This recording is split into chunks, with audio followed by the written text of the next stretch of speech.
tulungan mo ako. Saan, pare? Alam mo, pare. Titig kasi ako sa kinikita ko sa taxi.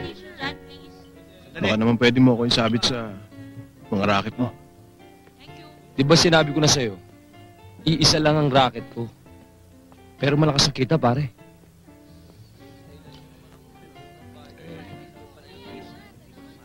Ano ba yan?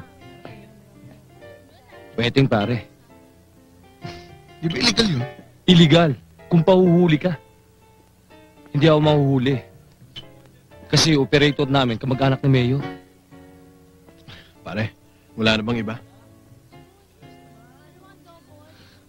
Alam mo, Greg, hindi ka dapat matakot gumawa ng mali.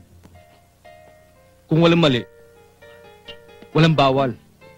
Lalo na kung ito lang paraan para makabawi tayo. Lalo na sa katulad natin. Hindi ka ba nagagalit sa sitwasyon mo? Ayaw mong gumanti kahit papano? Kaya nga sa pagmamaneo ko na lang nilalabas yung galit ko. Kaya ka ba kaskasero? Alam mo, pare, kung di lang mababa ang pinag-aralan ko, siguro isang manager na ako ngayon. O kaya executive. Kasi marami akong idea para sa isang business. Minsan nga, nagkaroon ako ng isang pasahero. Ang sabi niya, pwede raw akong maging presidente. Marami rin kasi akong idea sa pagpapaunlad ng Pilipinas. Paano mo nga mapapaunlad ang Pilipinas? Eh, sarili mo nga, hindi mo maasikaso.